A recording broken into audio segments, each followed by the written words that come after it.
여러분, 천년왕국이라는 말 많이 들어보셨습니까? 어디에서 많이 들어보셨습니까? 예. 지금 여호와의 증인 뭐 이렇게 나오는데, 보면 이제 교회 안에서 천년왕국에 대해서 많이 들어본 기억보다는 외부 이단들을 통해서 좀 이 단어를 많이 들어봤을 것 같습니다. 애석하게도 천년왕국, 새하늘과 새 땅, 그리고 예수 재림, 지극히 성경적인 이러한 단어들을 우리가 이단에게 많이 빼앗겼다기보다는 그들이 사용함으로 인해서 우리가 쓰기에 좀 위축된 그러한 이제 모습이죠. 그렇기 때문에 우리는 이러한 단어들, 의미들을 정확하게 알고 정확하게 사용하고 그 전파해야 되는 줄 믿습니다. 사진 한번 볼까요? 어딜까요? 네, 아시네요? 가보셨습니까? 네, 통일교 궁전입니다. 가평이 있죠. 보면 너무나도 좀 아름다워 보이죠. 대단합니다. 통일교 문선명 교주는 기독교의 종말론적인 그 예수님의 재림 사상을 기초로 해서 통일교의 교리를 발전시켜 나갔습니다. 그래서 그들은 이 발전시켜 나간 그 교리 가운데 참부모라는 개념이 그들에게 참 중요합니다. 참부모를 중심으로 이 천년왕국이 이루어진다라고 이렇게 교리가 흘러가는데요. 문선명과 한학자, 그 아내죠. 한학자가 참부모라고 그들은 이야기를 합니다. 그래서 이 참부모를 통해서 타락한 인류가 구원되고 또 하나님과 그 올바른 관계가 회복된다. 이렇게 그들은 교리를 정리합니다.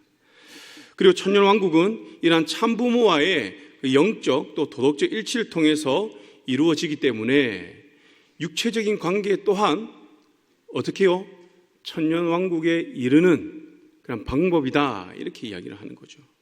아마 옛날에 언론을 통해서 보셨을 겁니다. 통일교의 그런 이제 어떤 문란한 성생활, 문선명 교주의 그런 성적 생활들을 보았을 것인데, 우리가 그것을 보면서 아니 저렇게 똑똑한 여자들이 왜 자기의 몸을 그렇게 바칠까? 그 정도 분별하지 못하나? 이렇게 우리가 생각할 수 있죠. 그런데 그렇게 할 수밖에 없는 게 뭐냐면 그들의 교리가 참 부모와의 그 육체적 관계를 통해 천년왕국이 이룰 수 있기 때문에 관계를 해야 되는 거예요. 그 정도로 교리라고 하는 것이 사람을 지배하는데 참 이게 영향력을 끼치는 것입니다. 그리고 또한 예수 그리스도가 완성하지 못한 구원의 사명, 예수 그리스도께서 구원의 사명을 다 이루지 못했습니까? 아니죠. 근데 예수 그리스도가 완성하지 못한 구원의 사명을 누구를 통해서? 재림 메시아인 문선명을 통해서 완수하고 이를 통해 천년왕국이 시작된다. 이렇게 그들은 전하고 있습니다. 그래서 천년왕국은 문선명의 그 지도 아래에서 시작되고 문선명을 통해서 타락한 세상이 하나님의 중심의 세계로 변화된다. 이렇게 그들은 가르치고 있습니다. 다음 사진 누굴까요? 신천지, 이만희. 네, 잘 아시네요. 앞에 보면 뭐라 적혔습니까? 계시록 성취 실상 증거. 여러분, 이 신천지 우리가 너무나 잘 아는 이단인데요. 이 신천지는 다른 것보다도 이 요한계시록을 가르치는데 온 힘을 쏟고 있습니다. 물론 그들이 포교 활동할 때는 여러 가지 어떠한 이제 방법을 통해서 포교를 하죠. 그리고 말씀을 가지고 뭐 이곳저곳 찾으면서 그들 나름대로 이제 이게 뭐 비유풀이도 하면서 쭉 나갑니다. 근데 이 모든 것들이 무엇을 위한 빌드업이냐면 요한계시록의 천년왕국을 이야기하기 위한 빌드업이라는 것이죠. 여러분, 이 천년왕국, 신천지에서 말한 천년왕국은 영적인 천년왕국입니다. 지상에서 이루어지는 천년왕국이라기보다는 영적인 왕국, 그렇게 해석을 하는 것이죠. 신천지에 따르면 예수님은 이미 영적으로 재림하였다라고 이야기를 합니다. 그래서 그 재림의 과정에서 신천지 교회가 선택된 성전이고 또 자신들의 교회가 요한계시록에 예언된 증거장막 성전이며 이를 통해서 천년왕국이 실현될 것이다 라고 그들은 가르치고 믿습니다. 아이러니하죠. 천년왕국은 그들은 영적인 것으로 해석을 하지만 실제적으로 그들은 어떻게 해요? 이 땅에 실현되는 것으로 다시 그 교리가 조금씩 변화했다는 것이죠. 그리고 신천지는 계시록 7장에 언급된 14만 4천 명, 14만 4천, 이 이야기하면 왠지 신천지 같아서 잘 이야기를 안 하는 경향이 있는데 14만 4천, 이들이 누구입니까? 입맞은 자들이죠. 이 땅에서 그리스도를 믿으며 정말 그 신앙을 지키며 타협하지 않고 배교하지 않은 그러한 믿음의 백성들을 의미하는 숫자입니다.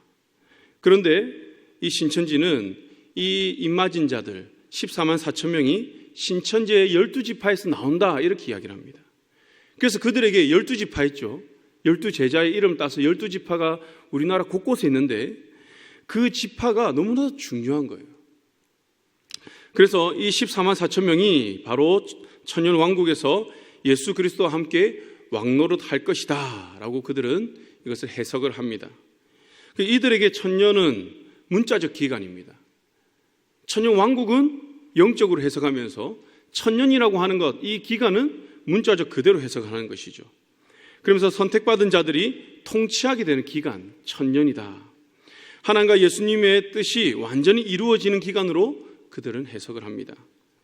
그리고 계시록 20장에 사탄의 결박에 대해서는 천년 동안 사탄이 무력화된 상태이며 천년 동안 사탄이 없는, 이 땅에 사탄이 없는 그런 영적 통치가 이루어진다라고 그들은 가르치고 있습니다.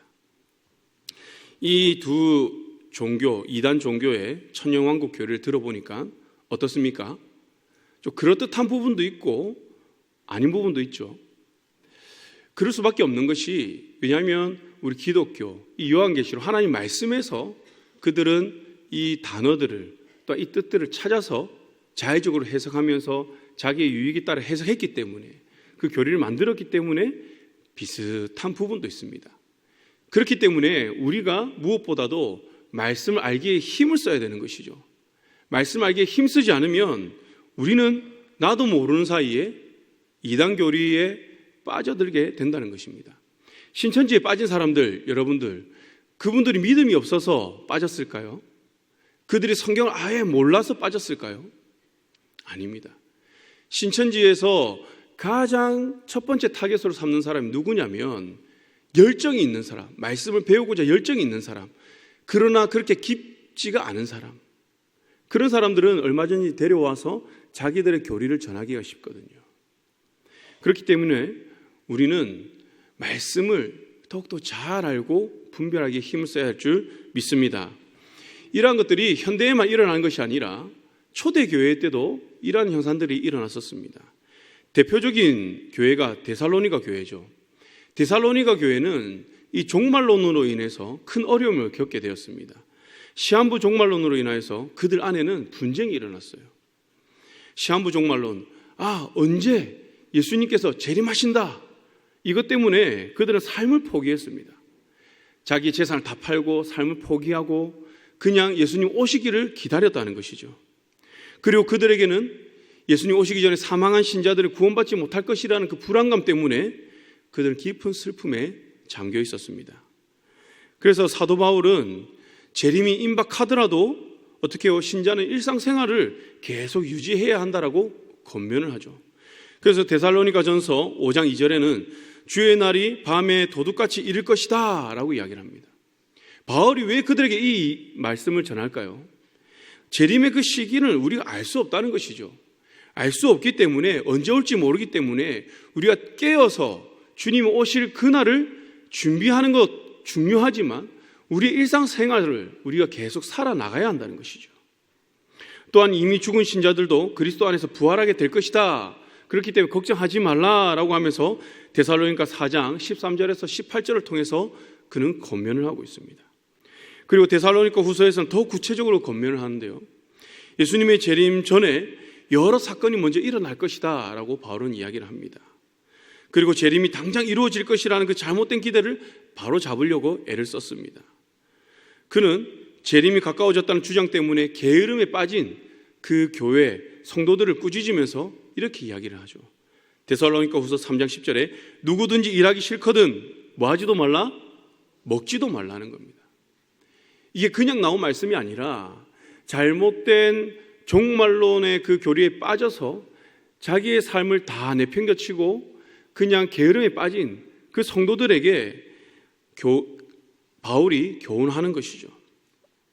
그래서 우리는 무엇보다도 성경적인 종말관, 물론 종말관뿐만 아니라 우리가 하나님 말씀을 그 말씀대로 알고자 힘을 써야 하는 줄 믿습니다.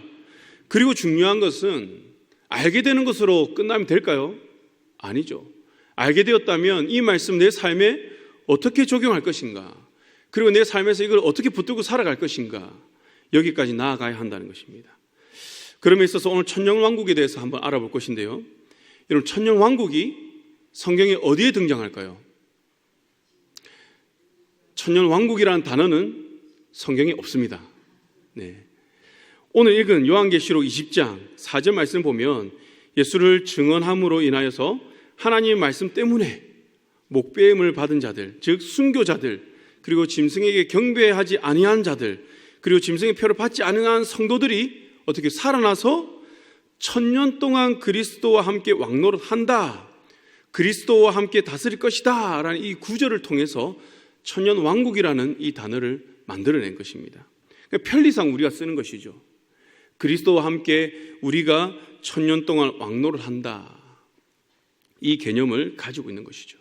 이 천년왕국을 우리가 해석함에 있어서는 크게 두 가지의 흐름이 있습니다. 첫째는 문자적으로 해석하는 것이고요, 두 번째는 상징적으로 해석하는 것입니다. 먼저 문자적으로 해석하는 분들을 보면 어떻게 예수님의 재림에 대한 묘사, 그리고 무저갱에 사탄이 갇히는 묘사, 그리고 천년왕국에 대한 묘사가 연대기적으로 또 시간 순서로 기록되었다라고 그들은 믿습니다. 그런데 이 시간뿐만 아니라 어떻게 표현도 문자적으로 그냥 받아들인다는 것이죠. 그래서 요한계시록 19장에 나오는 대로 예수님의 재림이 먼저 있고, 그 다음에 요한계시록 20장 1절에서 3절에 나오는 사탄이 무저갱에 정확히 1000년 동안 갇히는 사건이 발생합니다. 그리고 오늘 읽은 요한계시록 20장 4절에 나오는 대로 순교자들, 몸의 부활을 통해서 1000년 동안 이제 왕노를 하는 이러한 일들이 일어난다, 시간 순서대로 일어난다, 그들은 주장을 하는 것이죠. 이것을 무엇이라고 하냐면 전천년설이라고 우리가 이야기를 합니다. 그림을 보면 조금 더 이해가 쉬울 것 같은데요, 네, 보이시나요? 네, 전천년설. 전천년설은 재림이 기준이 됩니다. 이거 해석할 때는 예수 재림을 기준으로 천년왕국이 어디에 있느냐야. 그러니까 천년왕국 전에 예수의 재림이 있다면 전천년설, 천년왕국 후에 예수님의 재림이 있으면 무슨 설일까요? 후천년설이죠. 그렇습니다. 전천년설은 예수님의 재림이 천년왕국 전에 일어나는 것입니다. 그래서 이 전천년설 해석에 따르면 예수님이 재림하심으로 사탄이 결박당하기 때문에 예수님 재림 전까지 세상에는 사탄의 활동이 왕성하게 일어난다는 것입니다. 그래서 예수님의 재림이 가까울수록 세상은 점점 악해지고 힘든 세상이 될 것이다 라고 그들은 이야기를 합니다. 그런데 문자적인 해석과는 달리 재림과 사탄의 결박과 천년왕국에 대해서 상징적으로 해석하는 사람들이 있습니다. 현대에는 대부분 이 상징적 해석을 주장한다고 볼 수 있는데요, 상징적 해석의 대표적인 것은 후천년설과 무천년설이 있습니다. 후천년설은 요한계시록 20장 4절에 나오는 천년왕국이 있고 난 후에 19장에 나오는 예수님의 재림이 있다라고 보는 것입니다. 이것 또한 사진을 한번 보시면 이해가 되시죠? 천년왕국이 있고 난 다음에 어떻게 예수님의 재림이 있는 것입니다. 후천년설에 따르는 사람들은 사탄의 결박이 예수님의 재림 때에 이루어지는 것이 아니고 예수님께서 지상사역 그리고 십자가 사역을 통해서 이 사탄의 세력을 무너뜨렸다는 것입니다. 그래서 이 사탄은 그들에게 치명상을 입었기 때문에 그들이 이 기간 동안 왕성하게 활동을 할 수가 없는 것입니다. 그래서 예수님께서 이 땅에 초림하신 이후에 이 세상은 어떻게 해요? 점점 좋아질 수밖에 없다. 예수님의 재림이 있을 때까지 점점 이 세상은 좋아진다라고 해석을 합니다. 마찬가지로 죽은 자들의 부활도 그렇습니다. 몸의 부활을 가리키는 것이 아니라 죽은 영혼들이 영적으로 부활한다. 다시 말하면 거듭난다 혹은 중생의 의미를 가지고 해석을 합니다. 천년이라는 의미도 그냥 기간적인 천년이 아니라 완벽한 수, 완벽한 기간 동안을 의미하면서 이 땅에 하나님의 의와 평강이 임한다라고 그들은 상징적으로 해석을 합니다. 또 상징적으로 해석하는 해석에서 유명한 것은 무엇이냐면 무천년설입니다. 무천년설이라는 말을 들으면 좀 어떤 느낌이 있습니까? 아, 천년왕국이 없구나 이렇게 받아들이기 쉬운데 그것이 아니라 정확하게 말하면 무천년설은 천년왕국이 가시적으로 보이지 않는다라고 주장을 하는 것입니다. 후천년설은 가시적으로 보이는 세상입니다. 그러나 무천년설은 우리가 눈에 가시적으로 보이지 않는 그러한 천년왕국을 의미한다는 것이죠. 무천년설과 후천년설은 흡사한 부분들이 많습니다. 그 중에서 무엇이 가장 흡사하냐면 예수님이 십자가에서 죽으심으로 사탄의 세력이 치명타를 입었다고 보는 점, 이 점이 가장 유사하다는 것이죠. 그러나 무천년설을 따른 사람들은 하나님의 나라가 세상 사람들에게 보이게끔 임하는 것이 아니라 교회에, 성도들의 마음속에, 그리고 죽은 성도들이 하늘나라에서 예수 그리스도의 그 통치를 받는 것에 대한 상징적 표현이다, 이렇게 해석을 합니다. 여기에 대한 근거가 어디에 있냐면 누가복음 17장 21절 말씀인데요, 거기 보면 하나님 나라는 어디에 있다? 너희 안에 있다라고 이야기하죠. 여기 있다 저기 있다가 아니라 너희 안에 있다. 예수 그리스도께서 이 땅에 오심을 통해서 이미 하나님 나라가 우리에게 임했다는 것이죠. 그러니까 무천년설은 세상에는 여전히 선과 악이 공존하지만 그리스도의 통치를 믿는 사람, 그 믿는 사람 마음속에서, 그리고 그 교회 안에 이 천년왕국이 이루어진다라고 말을 하고 있습니다. 반면 조금 전에 말씀드린 후천년설은 이 세상이 실제적으로 좋아져야 한다라고 이야기를 하죠. 그래서 우리가 복음을 전해서 어떻게 해요? 이 세상에 하나님의 의가 이루어지고 하나님의 공의가 이루어지고 또 사회개혁을 통해서 이 세상을 점점 좋게 만들어 나가야 되는 사명이 우리에게 있다라고 후천년설을 주장하는 사람들은 말을 하고 있습니다. 후천년설과 무천년설 차이를 조금 아시겠습니까? 눈에 보인다, 보이지 않는다, 이것으로 구분하면 될 것 같습니다.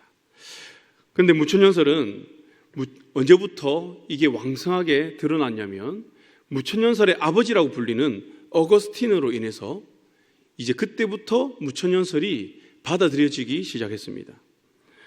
어거스틴은 예수님의 초림과 재림에 해당하는 그 교회의 역사 전체가 천왕국에 해당한다, 이렇게 보았습니다. 그렇다면 우리는 이렇게 다양한 견해가 있죠. 이런 다양한 견해 중에서 우리는 어떤 것을 따라야 하는가, 어떤 것을 채택해야 되는가, 이런 고민이 이제 일어납니다. 우리가 요한계시를 읽다 보면 상징적 해석과 문자적 해석 사이에서 결정해야 되는 것들이 있습니다. 예를 들면 요한계시록 말씀해 보면 예수님을 어린 양으로 비유를 하죠. 이 어린 양을 문자적으로 해석하면 어떻게 될까요? 예수님께서 음매하고 우는 양으로 그냥 보여진다는 것이죠. 그리고 요한계시록에 나온 적그리스도와 거짓 선지자들을 문자적 그대로 해석하면 어떻게 되냐? 짐승으로 이야기합니다. 짐승. 계시록에서 짐승을 이야기하고 뿔 달린 짐승, 괴물과 같은 그러한 적그리스도의 모습을 상징하는데, 여기서 문자적으로 해석하면 어떻게 해요? 그냥 어떠한 짐승으로밖에 우리가 볼 수 없다는 것이죠. 그런데 간혹 성경적 해석이든 상징적 해석이든 문자적 해석이든 큰 문제가 되지 않는 그런 해석이 있습니다. 그게 무엇이냐면 바로 오늘 요한계시록 20장 4절에 나오는 천년왕국에 대한 해설입니다.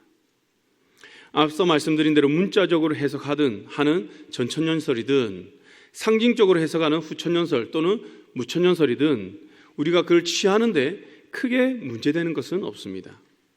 전천년설이 맞는지 후천년설이 맞는지 무천년설이 맞는지 우리가 생각할 때 우리가 분명히 짚고 넘어가야 되는 것은 무엇이냐면 이 견해들을 어떤 사람들이 어떤 상황에서 주장했는지를 살펴볼 필요가 있다는 것이죠.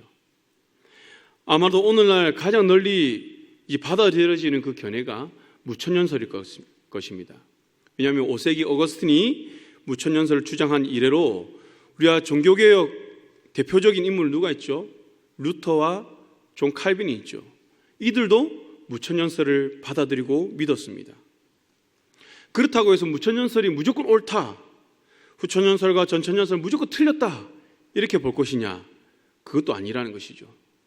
왜냐하면 어거스틴이 무천년설을 주장하기 전에 초대 교회 때부터 5세기 그 전까지는 무엇을 받아들였냐면 전천년설을 받아들였습니다. 전천년설의 장점이 무엇일까요? 세상이 점점 악해진다고 보기 때문에 이를 믿는 사람들은 세상이 아무리 악해져도 나는 믿음을 지키겠다, 배도하지 않겠다라는 그런 결단과 도전 정신을 가지고 이 세상을 살았다는 것입니다. 핍박 가운데도 우리가 초대교회 성도들이 많은 핍박을 당했잖아요. 많은 어려움들을 당했습니다. 이것을 다 이겨낼 수 있었던 이유가 무엇이냐면 그들의 이러한 전천년설 사상이 그들에게 있었다는 것이죠. 세상이 점점 악해진다, 맞다, 이것이 당연한 것이다, 점점 악해지기 때문에 우리가 받는 이 고난은 당연한 것이다, 이러한 고통 가운데 곧 예수 그리스도가 오실 것이다, 우리가 그때를 바라보면서 우리의 믿음을 굳건하게 지키자, 나는 배도하지 않겠다, 이러한 결단으로 그들은 믿음을 지켰다는 것이죠.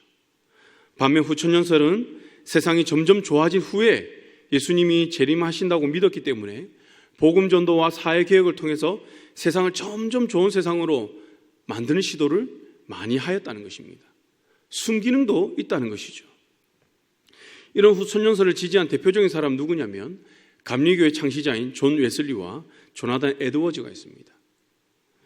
그런데 후천년설이 점점 약해진 계기가 있습니다. 그게 언제냐면 제1차 세계대전과 2차 세계대전을 통해서 세계의 이 고통을 겪은 후에 세상은 점점 좋아지는 것이 힘들겠구나, 이렇게 그들은 깨닫고 점점 후천년설이 좀 약화되었습니다. 그렇다고 해서 이를 부정하는 사람들만 있는 것이 아닙니다.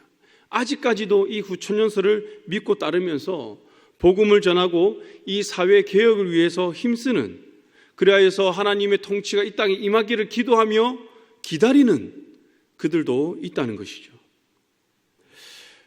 오늘 우리가 간단하게 나누었지만 우리가 나눈 이 천년왕국에 대한 전천년설, 후천년설, 무천년설을 이해할 때 가장 중요한 것은 무엇이 맞고 무엇이 틀리느냐.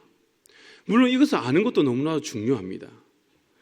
그러나 이 모든 것에는 그 의미가 있었고 그 시대에서 하나님이 사용하신 그런 방법들이 있다는 것입니다. 전천년설이 말하는 그 의미 무엇입니까? 세상이 점점 악해져도 믿음을 지켜야 한다는 그러한 뜻들. 후천년설은 무엇입니까? 세상을 복음으로 물들게 하고 사회 개혁을 통해서 이 세상 하나님이 다스리는 좋은 세상을 만들어야 한다는 그 도전을 시대마다 주었습니다.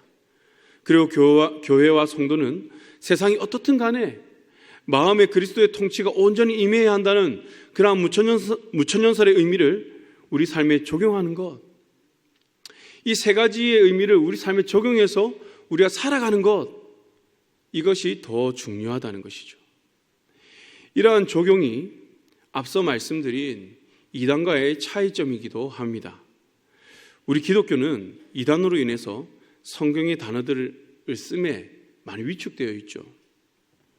그러나 오히려 우리는 위축될 것이 아니라 교회는 이러한 용어들을 성경적 의미로 더 정확하게 해석하고 가르쳐야 할 의무가 있고, 우리 성도에게는 이러한 가르침을 당연히 배워야 하는 책임이 있습니다. 우리가 하고 있는 양육, 이러한 것도 해도 되고 안 해도 되는 게 아니라는 것이죠. 우리가 이 땅에서 예수 그리스도를 믿는 하나님의 백성으로 살아가기 위해서는 하나님 말씀을 알아야만 하는 것이죠. 그 하나님 말씀을 알아야 우리가 그 말씀대로 이 땅을 살아갈 수가 있고 잘못된 세상을 구별할 수가 있고 우리가 거기에 빠지지 않을 수가 있다는 것입니다. 그렇기 때문에 우리 성도에게는 배워야 하는 책임이 있습니다. 그래서 이 시대를 분별하고 이단 사상에 빠져 있는 사람들을 우리가 건져내며 이 세상 가운데 이 세상에 또 살아가면서 온전한 성도로 살아가야 할 줄 믿습니다. 우리 광연의 성도님들도 하나님 말씀 배우기를 힘쓰시기 바랍니다. 누가복음 17장 21절의 말씀처럼 하나님 나라를 여기 있다, 저기 있다 라고 하는 것이 아니라 하나님 나라는 이미 우리 안에 있는 줄 믿습니다. 이것을 믿으시고 이 땅에서 하나님의 나라를 누리시기를 바라며 하나님께서 주신 권세와 능력으로 통치하는, 이 땅을 통치하는 그런 은혜의 삶, 승리의 삶, 통치자의 삶을 사는 저와 여러분들이 되기를 주님의 이름으로 축복합니다.